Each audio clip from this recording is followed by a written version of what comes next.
Good evening, everyone. Assalamu alaikum wa rahmatullah. Today, inshallah, I'll be talking about the stroke unit set up in COVID-19 era.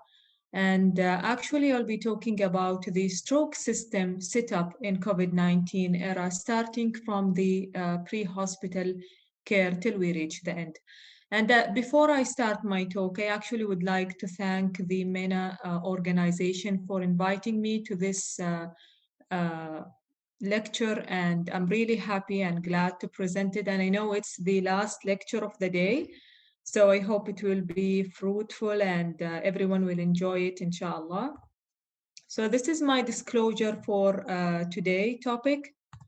And the topic outlines are going to be a brief introduction, then the acute stroke pathway, as we say, starting from the pre-hospital care, the ER assessment, intervention, the admission, and ending with the rehab and the telestroke, and a few take-home points.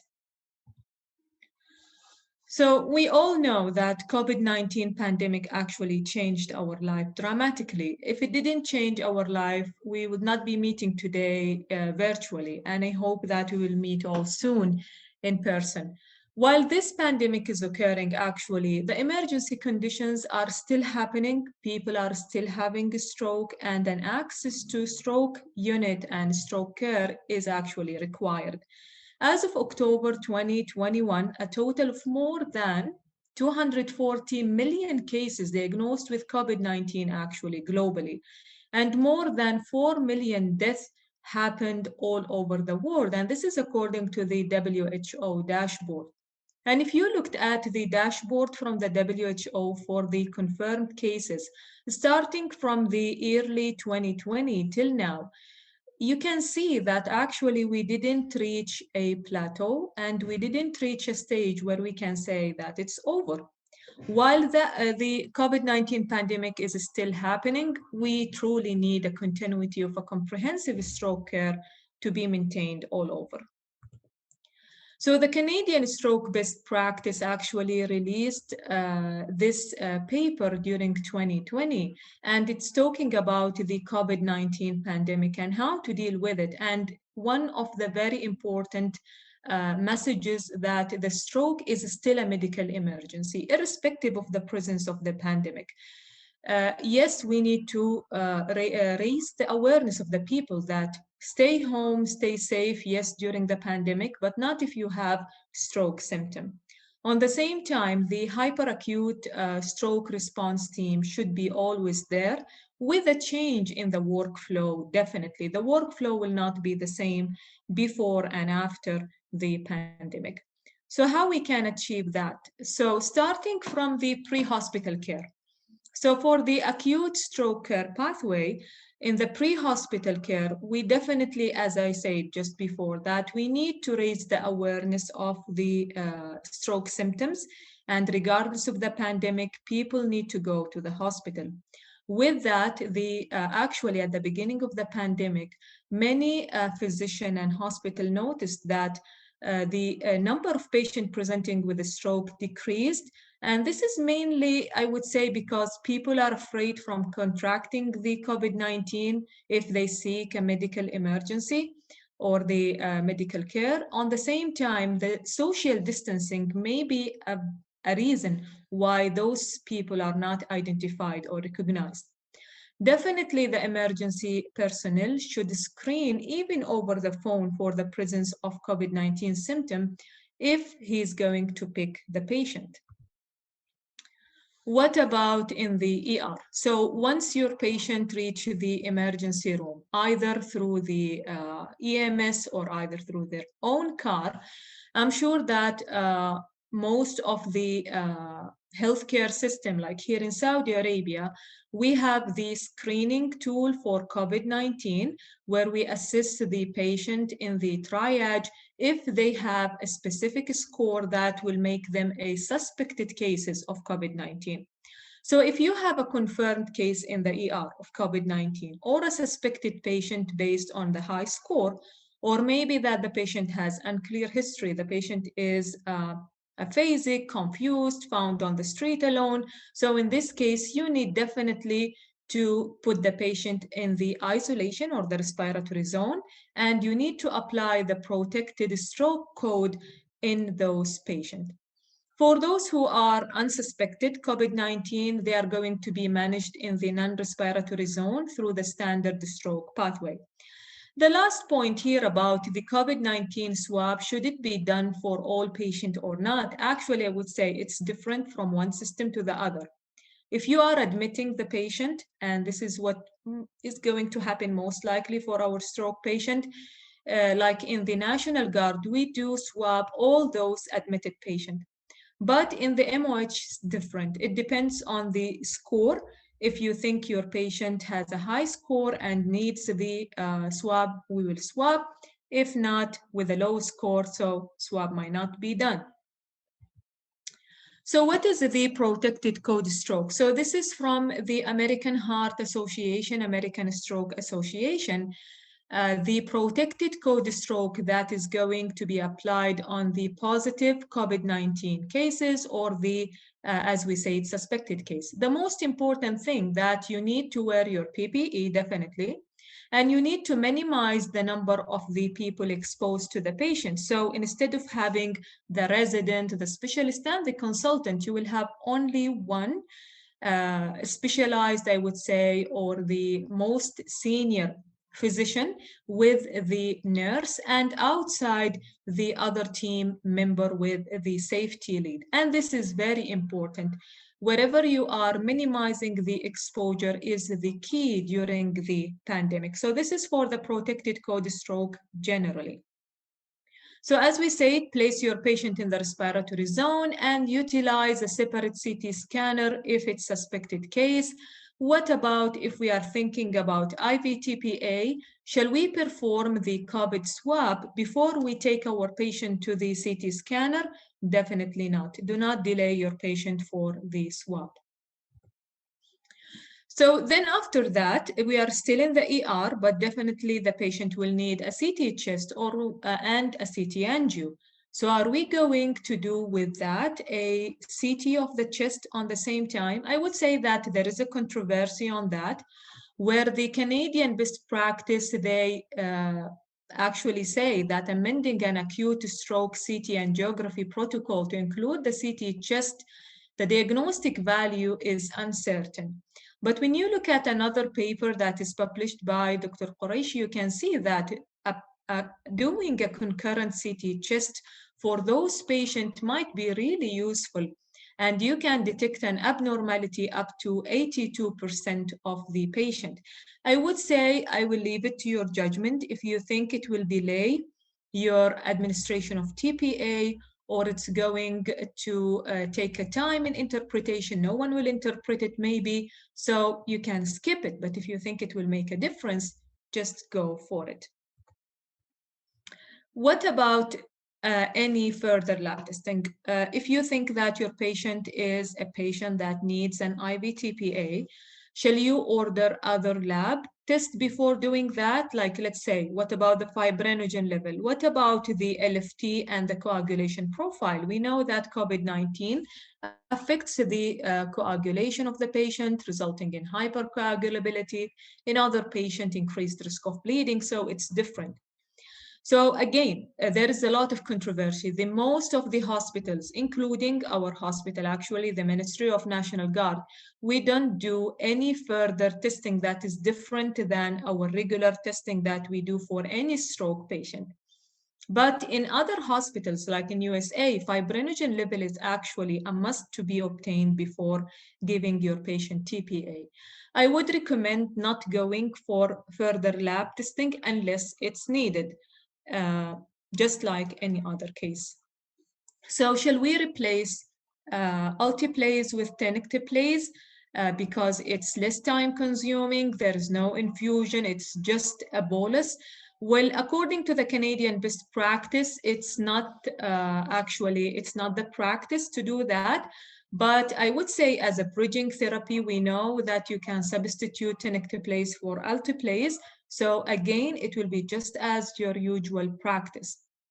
So if the hospital has a critical bed crisis and it's overwhelmed with COVID-19, and this is actually what happened almost all over the world, so it's reasonable to admit those patient post thrombolysis into a regular bed, but with a close blood pressure monitor where you keep your monitoring machine beside the patient in the first 24 hours until they have their follow-up CT scanner.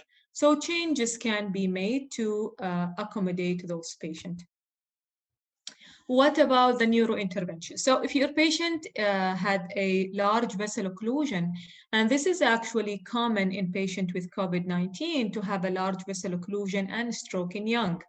So what are you going to do? Actually, it's very, I would say, it's a luxury when it's feasible to have a designated coronavirus or COVID-19 angio suite, but I would say this is very difficult. In most of the hospitals, we have one or two angio suite, and we cannot just keep one for COVID-19. If you can do, go for it, definitely. But if you cannot do it, definitely you have to apply the protected stroke mechanical thrombectomy code. And this code, actually, I took it from the Saudi Stroke Society in their paper, and we will go through it in a bit of a detail. But what it says that if you have a patient that is going for a mechanical thrombectomy, regardless of the patient score in the screening, regardless of the patient being suspected or not, you are going to deal with this patient as a case of COVID-19. So everyone should wear a PPE, and you should definitely be very cautious in dealing with those patients, because you are talking about a small room with a large number of physicians, nurses, and others, and the patient with a high rate of exposure. At the same time, if you are thinking about intubation, you have to assess that very early, and you have to go for it outside your angio suite in a negative pressure room. So either you will do it in the ER or the designated room for that. So this is the brief report that came from the Saudi Stroke Society, and I was honored to be a part of it, writing it about the stroke management pathway during COVID-19 pandemic. And here, actually, I would like summarize it for you that in a patient with an acute stroke, either coming through the EMS or directly to the emergency triage, you have to apply your scoring system. In our scoring system, a score 4 and more, this is a suspected case where you can see that those patients will be isolated in their respiratory zone, separate scanner. And then if your patient is eligible for TPA, start the TPA, and then after that, swab your patient. But if the patient is not eligible for TPA, you can swab your patient. And then if the patient has a large vessel occlusion or not.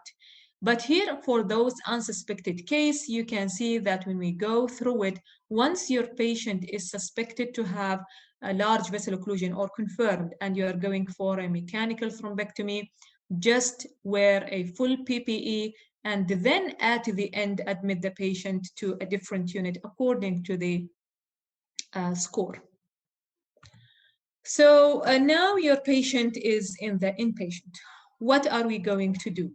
So number one, during the pandemic, it's very reasonable to limit your admission to a selected cases and expedite your outpatient services. And this is very, very reasonable. And I would say that this is the thing that must be done. But what I've noticed actually that during the pandemic, those stroke cases that are presenting actually are the really serious and sick patients. Those with a minor stroke and TIA, they were not presenting anymore. But nowadays, we can see them coming to the hospital. And I do believe that we still have to deal with them in the same way like that, because we already went through the crisis and the disease is still there. So we have to be cautious and things need to be changed. So the leadership and the safety around should be there to ensure that preventable harm is reduced. On the same time, doing the round with the consultant once and minimizing the exposure is a must everywhere. Once you admit the patient, you have to establish a discharge plan. So from, as we said, from the start, and this is very important, And engaging the family in that is the key. So you need to figure out with the patient and with the family where is going to be the patient discharged to. The disposition is very important from the beginning. On the same time, limit your investigation. So you do not need to do everything for every patient in the same way. Like if you have a patient with a small vessel disease and a lacunar stroke, you might skip the doing the Holter. So it's not needed. So limiting your investigation is very important for the inpatient service.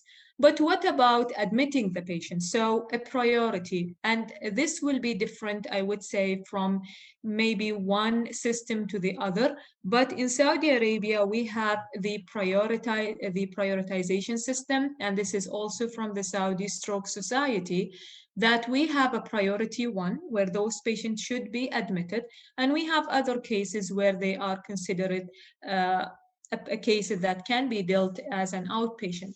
So for a priority one, I will not go through all the details, but patient with an acute ischemic stroke within 24 hours, or even if it's beyond 24 hours, but the patient is having a clear deficit or a complication, patient might have a dysphagia, patient might develop an aspiration, definitely you need to admit those patients.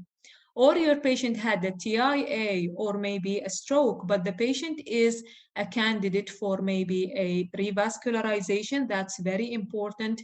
Presence of a cardiac thrombus or mechanical valve or an AFib, that's another priority for admission. ICH within the first week and cerebral venous thrombosis. So all those cases are considered priority one. They are admitted to the hospital regardless of the pandemic. This is the clinical guide for management of a stroke patient during COVID-19 that came from the NHS. And that I would say it's not different from the others applied maybe in Saudi Arabia or in other countries, but they stressed on the yearly senior assessment on admission in the first hour, so in less than 1 hour. And this is very important. Either you do it through the telemedicine or either you do it in person, but that's a must. And this will minimize the exposure. On the same time, you will have, I would say, the plan of admission and maybe even discharge from the beginning. Having the COVID-19 or being on the pandemic will not prevent you from going to the cerebral angiogram, as we said, from a rapid thrombolysis, from dealing with ICH, and from admitting your patient to the stroke unit on the same time. And again, that rapid discharge is very important. What about the rehabilitation? I would say that the access to the rehab during the COVID-19 was truly affected because in the rehab, the contact with the patient is actually very common, and on the same time, the rehab team will be in contact with the patient for a long time. But this is vital, like the rehabilitation is vital for patient with a stroke. If they cannot have the access through the inpatient, make sure that they will take an access through the outpatient or through the community stroke rehab or through the tele-rehabilitation. So tele-rehabilitation is very effective and it's a well-accepted method. And even now for our patient, I believe that they accept this way. And actually, so many patients are asking for the telemedicine and the tele-rehab instead of coming to the hospital and being exposed. So that's a very important way to provide your patient with the rehabilitation. At the end, so the telemedicine. So the telemedicine is actually very important and it does improve the quality of the medical care and reduce the number of the inter-hospital transfer for acute stroke cases. And the telestroke system actually for the hyperacute, meaning for the thrombolysis, for the decision making of TPA and EVT is a well established and it has to be implemented. Providing all providing everything that's needed, minimizing the barriers to access and utilize the telemedicine is a must. And I think that COVID-19 actually showed us how the telemedicine is really, really important during pandemic and even to be used in the other times. So at the end, I know that it's a stressful period. It was stressful and it is still actually. Things are getting better, but I hope that we reach a stage where we say goodbye to COVID-19 maybe. So COVID-19 infection actually does not change your decision for the acute stroke thrombolytic therapy or reperfusion therapy, but rather it's changing the infection control measures. COVID-19 infection changed our life, and those changes actually must be implemented to the stroke care pathway and to other pathways to face the crisis. Before, they used to say, stay home, stay safe, but not if you have stroke symptoms. But now I think that staying home is not the rule anymore.